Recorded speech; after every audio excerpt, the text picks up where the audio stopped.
United Nations, U.S. Ambassador Nikki Haley on Tuesday, December 19, warned countries that she will report back to President Donald Trump with the names of those who support a draft resolution rejecting the U.S. decision to recognize Jerusalem as Israel's capital. The UN General Assembly will hold an emergency session Thursday to vote on the proposed measure that the United States vetoed at the Security Council. The President will be watching this vote carefully and has requested I report back on those countries who voted against us, said the letter from Haley seen by AFP. We will take note of each and every vote on this issue, she wrote to several UN ambassadors.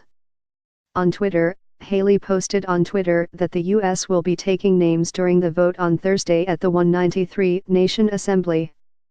Turkey and Yemen requested the urgent meeting on behalf of the Arab Group of Countries and the Organization of the Islamic Cooperation, OIC.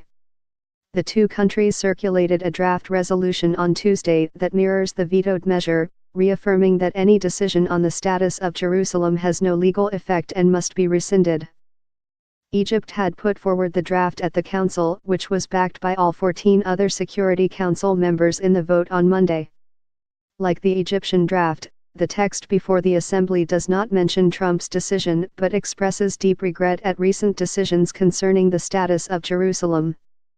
No Fear Palestinian Ambassador Riyad Mansour said he expected overwhelming support for the measure, stating that Jerusalem is an issue to be resolved through negotiations between Israel and the Palestinians.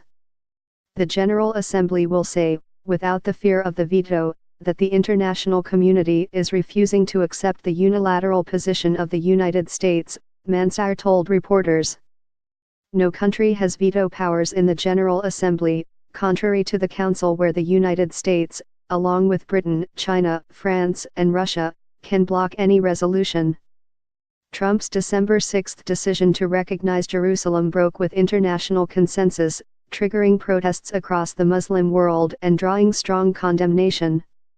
Key U.S. allies Britain, France, Italy, Japan, and Ukraine were among the 14 countries in the 15-member council that voted in favor of the measure. After that vote, Haley described the 14-to-1 vote an insult and warned it won't be forgotten. She went further on Tuesday, warning in her Twitter post, "At the UN we're always asked to do more and give more. So, when we make a decision, at the will of the American PPL, ABT, where to locate our embassy, we don't expect those we've helped to target us. On Thursday there'll be a vote criticizing our choice. The U.S. will be taking names. At the UN we're always asked to do more and give more. So, when we make a decision, at the will of the American PPL, ABT, where to locate our embassy, we don't expect those we've helped to target us. On Thursday there'll be a vote criticizing our choice. The U.S. will be taking names." pic.twitter.com/ZSUSB8HQT4. After the clash at the top UN body, the White House announced that U.S. Vice President Mike Pence was delaying a trip to the Middle East planned for this week.